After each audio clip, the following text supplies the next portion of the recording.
Le président Ibrahim Traoré, un jeune leader du Burkina Faso, a bouleversé la scène mondiale avec une déclaration audacieuse qui n'a laissé personne indifférent. Face à des menaces extérieures croissantes, il a affirmé que son pays et l'Afrique ne se soumettraient plus. Ces mots résonneraient au-delà des frontières du Burkina Faso, marquant un tournant historique pour le continent. Mais pourquoi ce défi et quelles conséquences cela pourrait-il avoir sur les relations internationales?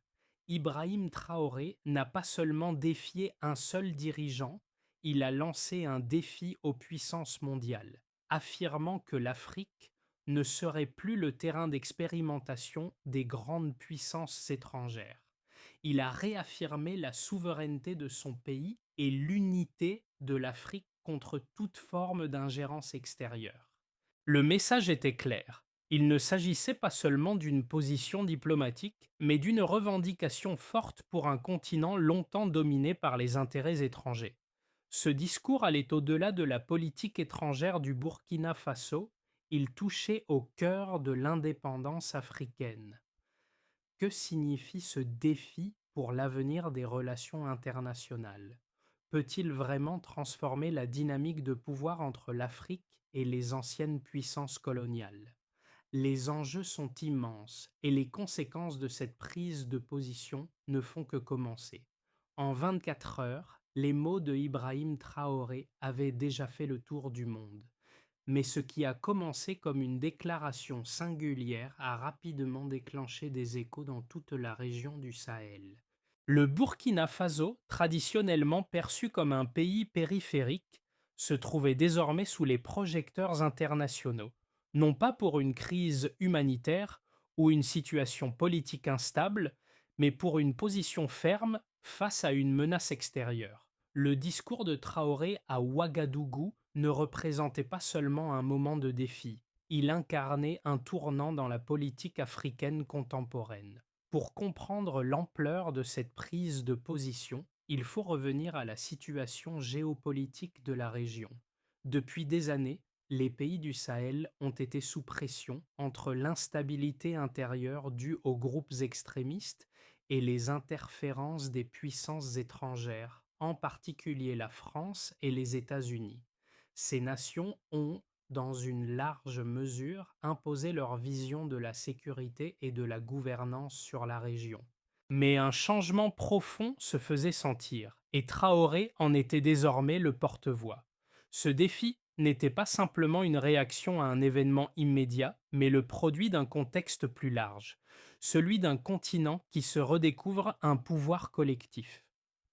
La solidarité entre le Burkina Faso, le Mali et le Niger, par exemple, a donné naissance à un bloc politique et domaine militaire que beaucoup considéraient comme impossible il y a quelques années. Le défi de Traoré n'était pas seulement contre Israël ou un autre pays occidental, mais contre une vision plus large du monde où l'Afrique est toujours traitée comme une périphérie. Ibrahim Traoré, jeune capitaine devenu président, est un homme façonné par l'histoire de son pays et par les réalités du Sahel.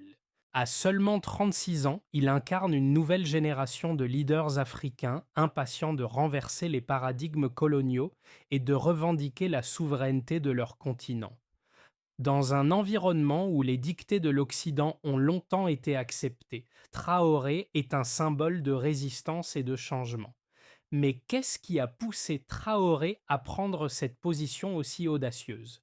Le contexte interne du Burkina Faso, avec ses défis politiques, économiques et sécuritaires, n'était que la partie visible de l'iceberg.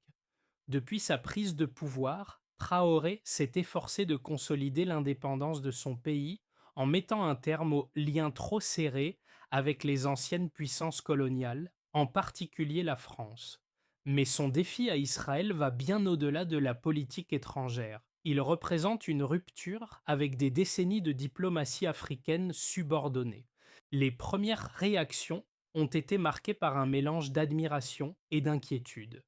Du côté des pays voisins, notamment le Mali et le Niger, il a trouvé un soutien immédiat, renforçant une alliance géopolitique qui pourrait redéfinir les relations dans toute la région du Sahel. En Afrique, nombreux sont ceux qui ont salué son courage, voyant en lui un porte-parole de l'indépendance africaine. Cependant, certains experts avertissent à ce que cette rupture pourrait avoir des conséquences graves pour l'économie et la sécurité du pays. Le défi de Traoré représente-t-il le début d'une nouvelle ère pour l'Afrique ou sera-t-il un mouvement isolé? Le discours d'Ibrahim Traoré à Ouagadougou a été un événement marquant non seulement pour le Burkina Faso, mais pour l'ensemble de l'Afrique. Ce qui semblait être un simple acte de défi diplomatique a déclenché une série d'événements qui ont secoué la région et au-delà. Dès que les premières phrases de Traoré ont été prononcées, un vent de solidarité s'est rapidement propagé à travers le Sahel, où des leaders, comme le président de la transition au Mali, le colonel Assimi Goïta, ont exprimé leur soutien. Les mouvements de soutien n'ont pas tardé à se faire entendre et le Burkina Faso est rapidement devenu un symbole de résistance face aux pressions internationales. Dans les jours qui ont suivi, les réactions internationales ont été diverses. En Israël, un silence glacé a répondu aux propos de Traoré. Aucun porte-parole officiel ne s'est exprimé et aucune déclaration diplomatique n'a été publiée. Ce silence, loin d'être anodin, a signalé une profonde gêne et peut-être une reconnaissance tacite du poids des mots de Traoré. En Afrique, les discours de solidarité ont afflué, mais les dirigeants occidentaux ont adopté une position plus prudente, hésitant à commenter directement un événement qui pourrait avoir de lourdes conséquences sur leurs relations avec l'Afrique. L'impact immédiat a été majeur, non seulement au niveau diplomatique, mais aussi sur le plan médiatique et social. La déclaration de Traoré a explosé sur les réseaux sociaux, circulant plus rapidement que prévu. Sur des plateformes comme Twitter, désormais X, des utilisateurs du monde entier ont partagé le discours avec des légendes exprimant leur soutien à l'indépendance africaine. Le hashtag Africa Rising est devenu viral en quelques heures, rassemblant des millions de personnes sous une même bannière. En Afrique de l'Ouest, des manifestations ont eu lieu pour soutenir Traoré et son appel à une Afrique unie contre les influences étrangères. Ce phénomène numérique a eu des répercussions inattendues. La vidéo du discours a été largement partagée sur des plateformes comme Telegram où de nombreux Africains se sont tournés après avoir été frustrés par la censure des grandes plateformes occidentales. La vidéo n'a pas seulement été regardée dans les cercles politiques, mais aussi dans les communautés locales, dans les marchés, les mosquées, les églises et les cafés. Ce moment, marquant la fin d'un long silence, est devenu un point de ralliement pour ceux qui cherchaient à réaffirmer la dignité du continent. Cependant, tout n'a pas été rose. Le discours a aussi créé une fracture au sein même de la population. Certains y ont vu une occasion unique de redéfinir les relations internationales et de forger une nouvelle alliance continentale, tandis que d'autres ont exprimé des inquiétudes sur les répercussions économiques et sécuritaires de ce défi direct.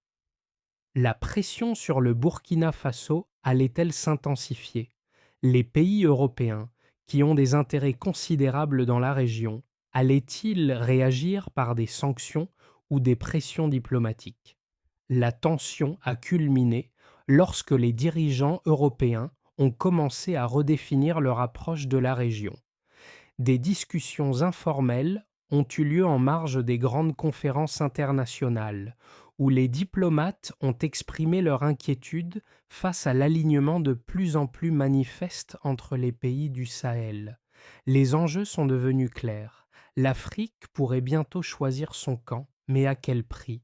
Le défi de Traoré a ainsi transformé une simple déclaration en un catalyseur pour un mouvement plus large. Il a montré que les pays africains, unis ou non, avaient désormais une voix forte et une volonté de la faire entendre, quel qu'en soit le coût. Ce n'était plus seulement l'histoire d'un homme ou d'une nation. C'était une déclaration collective de dignité, un message à la communauté internationale. L'Afrique en avait assez de la domination extérieure. Les répercussions de la déclaration d'Ibrahim Traoré se mesurent non seulement par la réaction immédiate des dirigeants politiques, mais aussi par l'impact qu'elle a eu sur les discussions numériques et sociales à travers le monde. En moins de 48 heures après le discours, plus de 50 millions de vues avaient été générées sur les plateformes sociales africaines, dont Telegram, WhatsApp et X, anciennement Twitter. Ce chiffre témoigne de la vitesse avec laquelle l'Afrique connectée s'est emparée de ce moment historique, redéfinissant la manière dont les informations se propagent sur le continent. En parallèle, des sondages réalisés auprès des jeunes Africains ont révélé un changement significatif dans la perception de la politique extérieure. Selon une enquête menée par l'Institut panafricain d'études socio-économiques, IPAS, près de 73% des jeunes Africains considèrent que le continent doit prendre des positions plus fermes face aux pressions extérieures, notamment celles des anciennes puissances coloniales. De plus, 58% ont exprimé leur soutien à l'idée d'une Union africaine plus forte, capable de défier les influences économiques et militaires étrangères. Ces résultats sont corroborés par les données économiques. Le commerce intra-africain, qui représente actuellement moins de 20% du commerce total du continent, pourrait augmenter considérablement si des politiques commerciales régionales sont mises en place. Les récentes initiatives comme la zone de libre-échange continentale africaine, ZLECAf, sont des exemples de ce potentiel, avec des prévisions indiquant que l'accord pourrait générer jusqu'à 4,5% du PIB africain d'ici 2030. D'un point de vue militaire, les pays du Sahel ont renforcé leur collaboration ces dernières années. En 2023, le Burkina Faso, le Mali et le Niger ont lancé des initiatives communes pour sécuriser leurs frontières, ce qui a contribué à une réduction de 18% des attaques djihadistes dans la région par rapport à l'année précédente. Ce chiffre, bien qu'encourageant, reste insuffisant dans un contexte où les groupes extrémistes tentent de profiter de l'instabilité. Néanmoins, ces efforts conjoints, comme l'alliance stratégique des trois pays, ont clairement montré que les nations africaines peuvent collaborer efficacement, non seulement sur le plan militaire, mais aussi dans des initiatives économiques et diplomatiques. Enfin, les données sur l'évolution de l'opinion publique internationale montrent également l'ampleur de l'impact. Selon un rapport de l'Observatoire des relations internationales, ORI, 42% des diplomates européens ont exprimé une inquiétude croissante concernant les changements géopolitiques en Afrique, notamment en raison de la montée en puissance de leaders comme Traoré. Cela pourrait signifier un changement dans la dynamique des relations entre l'Afrique et l'Europe, avec des implications profondes pour les investissements et l'aide internationale. Ces chiffres et tendances indiquent que le discours de Traoré n'est pas simplement un événement isolé, mais un signal fort de la réévaluation en cours de la place de l'Afrique dans le monde. L'Afrique se redéfinit non seulement sur le plan politique, mais aussi économique et militaire, et la réponse à ces changements pourrait bien redessiner la carte géopolitique mondiale dans les années à venir. L'impact de la déclaration d'Ibrahim Traoré peut être vu sous plusieurs angles, mais un argument fort contre sa position pourrait être le risque de représailles économiques et diplomatiques. L'Afrique, bien que de plus en plus unie, reste vulnérable face aux pressions internationales, notamment de la part des anciennes puissances coloniales et des institutions financières mondiales. Certains analystes mettent en garde contre une rupture trop brutale avec les relations établies, soulignant que le Burkina Faso, malgré ses efforts pour se tourner vers de nouveaux partenaires, comme la Chine et la Russie, demeure dépendant de l'aide et du commerce extérieur pour soutenir son économie fragile. En outre, les partenaires occidentaux, dont la France, les États-Unis et l'Union européenne, possèdent une influence considérable sur les marchés mondiaux et peuvent utiliser des leviers comme les sanctions économiques pour contraindre les gouvernements africains qui s'éloignent de leurs intérêts. Les répercussions pour le Burkina Faso pourraient être graves.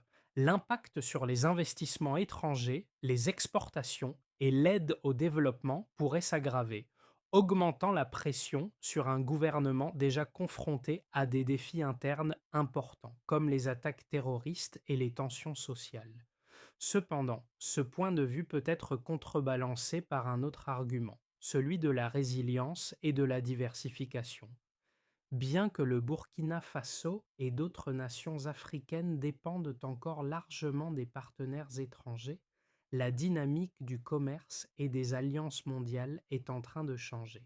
Le développement de la zone de libre-échange de libre-échange continentale africaine, ZLECAf, qui pourrait accroître le commerce intra-africain de manière significative, est un exemple concret de cette évolution. En outre, l'augmentation de la coopération avec des partenaires non occidentaux, comme la Chine et la Russie, pourrait offrir des alternatives aux pressions exercées par les anciennes puissances coloniales. Les alliances militaires, comme celle entre le Burkina Faso, le Mali et le Niger, sont également des signes de renforcement des capacités locales. En 2023, ces trois pays ont lancé un projet de défense commune qui a permis de réduire de manière significative les incursions extrémistes dans la région. Cette coopération pourrait constituer un modèle pour d'autres pays africains, permettant à la région de mieux se défendre contre les influences extérieures et d'assumer un rôle plus autonome sur la scène internationale. Finalement, bien que la position de Traoré expose le Burkina Faso à des risques immédiats, elle pourrait également servir de catalyseur pour une transformation plus large de l'Afrique, qui, au lieu de se soumettre à des diktats externes, choisit de forger son propre chemin, en comptant sur ses ressources et son potentiel interne pour mener le changement. À mi-parcours de cette analyse, il devient clair que le discours d'Ibrahim Traoré à Ouagadougou n'a pas seulement été un acte isolé de défiance, mais un moment marquant dans une évolution plus large des relations internationales. Les répercussions de ces paroles sont déjà visibles, non seulement dans les réactions immédiates au sein de la région du Sahel, mais aussi dans le monde entier. Ce n'est pas seulement le Burkina Faso qui se positionne contre les anciennes puissances coloniales. C'est un continent qui commence à remettre en question son rôle dans l'ordre mondial. Mais cette démarche comporte des risques, non seulement pour le Burkina Faso, mais aussi pour toute l'Afrique. Les leaders africains doivent maintenant naviguer dans un terrain politique complexe. Si certains considèrent la prise de position de Traoré comme un acte héroïque qui pourrait inspirer d'autres nations à s'opposer aux pressions extérieures, d'autres redoutent que cela n'entraîne une isolation diplomatique et des sanctions économiques sévères. La clé réside dans la manière dont l'Afrique répondra collectivement à ces défis. Continuera-t-elle à dépendre des puissances mondiales ou optera-t-elle pour une voie plus autonome et solidaire? Les conséquences pratiques du défi d'Ibrahim Traoré commencent à se manifester à travers plusieurs domaines clés. Dans la sphère diplomatique, le discours de Traoré a non seulement attiré l'attention des dirigeants africains, mais aussi celle des puissances mondiales. Le Burkina Faso, avec son appel à la souveraineté et son refus de se soumettre aux pressions extérieures, a transformé un débat jusqu'alors marginalisé en une question majeure sur la scène internationale. Ce défi n'est pas isolé, mais il est au cœur de la redéfinition des relations entre l'Afrique et l'Occident. Le soutien croissant des pays du Sahel à l'initiative de Traoré montre que cette vision pourrait bien se concrétiser sous forme d'une unité continentale renforcée. L'alliance stratégique entre le Burkina Faso, le Mali et le Niger en est un exemple frappant, non seulement dans le domaine militaire, mais aussi économique. Le plus grand défi pour ces pays sera de maintenir cette unité face aux pressions internationales. L'union des trois nations a déjà permis d'enrayer une partie de l'insurrection djihadiste dans la région, mais des défis économiques et politiques subsistent. Les relations commerciales avec les anciennes puissances coloniales, en particulier la France et les États-Unis, pourraient être affectées par cette position. L'isolement diplomatique, bien que partiellement évité grâce aux nouveaux partenariats avec des puissances comme la Chine et la Russie, pourrait limiter les possibilités d'investissement étranger. Cependant, un autre aspect de cette dynamique est l'impact sur les jeunes générations. Le discours de Traoré a résonné profondément auprès des jeunes Africains, qui, pour beaucoup, se sentent abandonnés par l'ordre mondial actuel. Selon une étude menée par l'ONU, près de 70% des jeunes Africains soutiennent des politiques qui mettent l'accent sur l'indépendance et la souveraineté, rejetant la dépendance à l'aide extérieure. Cette nouvelle génération pourrait être un catalyseur pour un changement plus profond dans les politiques internes et externes de l'Afrique. Les répercussions pour l'éducation, la sécurité et la gouvernance seront profondes. Au niveau économique, le Burkina Faso et ses voisins du Sahel ont désormais l'occasion de redéfinir leur stratégie de développement. Le commerce intra-africain, longtemps sous-exploité, pourrait bénéficier d'un renforcement des infrastructures et d'une coopération accrue dans des secteurs clés comme l'agriculture et les ressources naturelles. L'augmentation du commerce régional pourrait réduire la dépendance vis-à-vis des anciennes puissances coloniales et offrir des opportunités de croissance plus durables. En somme, le défi de Traoré est un tournant majeur pour l'Afrique. Bien qu'il expose le Burkina Faso à des risques immédiats, il ouvre également la voie à un nouveau modèle de coopération et de développement. Les pays du Sahel, déjà confrontés à des défis sécuritaires et économiques, devront naviguer avec soin entre autonomie et relations extérieures. Mais ce moment représente une opportunité unique pour redéfinir le rôle de l'Afrique dans le monde. À court terme, les relations diplomatiques du Burkina Faso avec les puissances occidentales devraient entrer dans une phase de turbulence. Dans le scénario le plus pessimiste, des sanctions économiques pourraient être imposées par l'Union européenne et les États-Unis. Cela pourrait entraîner une réduction significative des échanges commerciaux, des investissements étrangers et affecter la coopération en matière de sécurité, déjà fragile dans la région du Sahel. L'isolement diplomatique pourrait également augmenter, en particulier si d'autres pays africains choisissent de ne pas suivre l'exemple de l'Alliance Sahel. Les leaders africains pourraient hésiter à soutenir Traoré ouvertement, de peur d'attirer la réprobation internationale. Cependant, dans un scénario plus modéré, le Burkina Faso pourrait bénéficier d'un soutien accru de la part de pays non occidentaux, notamment la Chine et la Russie. Ces nations, cherchant à étendre leur influence en Afrique, pourraient offrir une alternative aux relations traditionnelles avec l'Occident. Les investissements dans les infrastructures, notamment dans les secteurs miniers et agricoles, pourraient croître, permettant au pays de se diversifier économiquement. Cela pourrait également entraîner une relance du commerce intra-africain, renforçant l'idée que l'Afrique doit se concentrer sur ses propres ressources et opportunités. Cette dynamique pourrait profiter à l'ensemble de la région du Sahel en stimulant une coopération régionale plus forte. Dans le meilleur des cas, l'appel de Traoré pourrait être le catalyseur d'un mouvement panafricain unissant les pays du continent sous un objectif commun d'indépendance et de développement durable. Le renforcement des alliances régionales comme la ZLECAf, zone de libre-échange continentale africaine pourrait accélérer les réformes économiques permettant à l'Afrique de réaliser une plus grande autosuffisance. En effet, plusieurs pays africains, inspirés par la position de Traoré, pourraient emboîter le pas et affirmer leur volonté de se libérer de la domination économique et politique des puissances étrangères.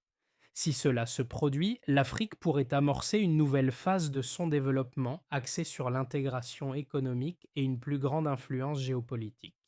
Néanmoins, même dans ce scénario optimiste, des défis demeurent. Les tensions internes et la menace constante des groupes extrémistes dans la région continueront d'être des obstacles majeurs. Les gouvernements devront trouver un équilibre délicat entre renforcer l'autonomie régionale et maintenir la stabilité politique et sociale. Le défi lancé par Ibrahim Traoré à la scène internationale n'a pas seulement des implications pour les diplomates et les leaders politiques. Il résonne profondément avec les Africains de la diaspora et les jeunes générations qui, souvent marginalisées dans les discussions mondiales, se voient désormais représentées par un leader audacieux, prêt à remettre en question le statu quo. Ce discours, audacieux et sans compromis, offre aux jeunes Africains un modèle de résistance et de courage, montrant qu'il est possible de revendiquer la dignité sans avoir à céder aux pressions extérieures. Dans de nombreux coins du continent, le discours de Traoré a ravivé un sentiment de fierté et de solidarité panafricaine. Il a rappelé à ces jeunes que leur voix compte, que leurs actions peuvent de provoquer un changement et que la dignité collective est plus importante que la soumission. Cette prise de parole symbolise également une rupture avec une génération de dirigeants qui ont souvent cherché à équilibrer leurs relations avec les puissances occidentales. Pour ceux qui ont grandi en voyant l'Afrique continuellement sous la pression des anciennes puissances coloniales, la position de Traoré est un souffle d'espoir. Un espoir que l'Afrique puisse un jour tenir les rênes de son propre destin sans avoir à se soumettre aux volontés des puissances étrangères. Pour les jeunes qui regardent de l'extérieur, ce message est un appel à l'action. L'ère de l'apathie et de l'indifférence pourrait céder la place à une nouvelle dynamique où les générations futures s'engagent activement pour leur avenir. Les actions de Traoré rappellent à chacun qu'il est toujours possible de se dresser pour ce qui est juste et d'ouvrir de nouvelles perspectives pour un continent longtemps sous-estimé. La route vers un avenir plus autonome et souverain pour l'Afrique, telle que suggérée par le défi de Traoré, nécessite une série de démarches pratiques et coordonnées. Tout d'abord, une coopération régionale renforcée doit être au cœur de l'agenda politique. L'exemple du Burkina Faso, du Mali et du Niger montre qu'une alliance stratégique, bien que née d'un besoin de sécurité commune, pourrait se transformer en un véritable moteur économique et diplomatique. L'un des premiers pas dans ce processus sera de consolider la zone de libre-échange continentale africaine, ZLECAf, pour permettre une circulation plus libre des biens et des services à travers le continent. Cela pourrait offrir une alternative aux relations économiques inégales avec l'Occident. Ensuite, il est crucial que les pays africains diversifient leurs partenariats économiques.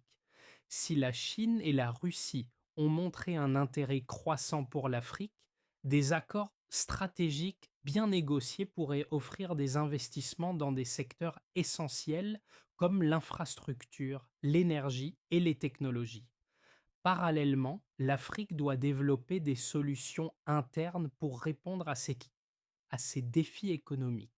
Cela inclut l'amélioration de l'éducation, la promotion des compétences locales et la réduction de la dépendance aux matières premières par le développement de capacités industrielles internes. Enfin, pour que cette transition soit durable, un engagement en faveur de la gouvernance démocratique et de la stabilité politique est nécessaire. L'autonomie ne sera viable que si les nations africaines parviennent à instaurer des institutions solides, transparentes et responsables, capable de résister aux tentatives d'ingérence étrangère tout en répondant aux besoins de leur population. Une feuille de route ambitieuse mais réalisable qui pourrait transformer l'Afrique de demain si elle est jamais mise en œuvre avec cohésion et vision. En fin de compte, le discours d'Ibrahim Traoré ne sera pas simplement retenu pour ses mots percutants, mais pour l'effet qu'il a eu sur la conscience collective du continent africain. Lorsque Traoré a déclaré que l'Afrique ne s'inclinerait plus devant personne, il a non seulement parlé au nom du Burkina Faso, mais aussi à celui de millions d'Africains à travers le continent. Il a donné une voix à ceux qui ont longtemps été réduits au silence et un espoir à ceux qui cherchent à réécrire les règles de la souveraineté mondiale. Ce moment marquant rappelle à chaque Africain que la dignité et l'indépendance sont des droits fondamentaux, que l'histoire de l'Afrique, marquée par la résistance et la résilience, ne doit pas être oubliée. Ibrahim Traoré, en parlant sans crainte, a fait revivre cette tradition de défiance envers l'oppression, cette capacité à se lever et à revendiquer un avenir meilleur. Ce n'était pas seulement un discours, mais une étincelle, un appel à l'action pour un continent qui refuse de se laisser dicter son destin. Alors que nous arrivons à la fin de ce chapitre, il est essentiel de réfléchir à ce que le discours d'Ibrahim Traoré signifie pour l'avenir de l'Afrique. L'histoire n'est pas écrite par ceux qui restent silencieux, mais par ceux qui choisissent de s'exprimer. Ibrahim Traoré a allumé une flamme qui pourrait bien embraser tout le continent, et il appartient à chacun de nous, à chaque Africain et à chaque allié de ce mouvement de porter ce message de dignité et de souveraineté. Si ce moment vous a touché, si vous croyez que l'Afrique a un rôle à jouer sur la scène mondiale, alors il est temps de faire entendre votre voix. Commentez ci-dessous, partagez cette histoire et faites savoir au monde que l'Afrique ne sera plus jamais réduite au silence. Ensemble, nous pouvons transformer ce moment en un mouvement durable. Rejoignez-nous dans ce voyage vers un avenir plus autonome et plus fier pour l'Afrique. Abonnez-vous pour suivre chaque étape de cette révolution silencieuse.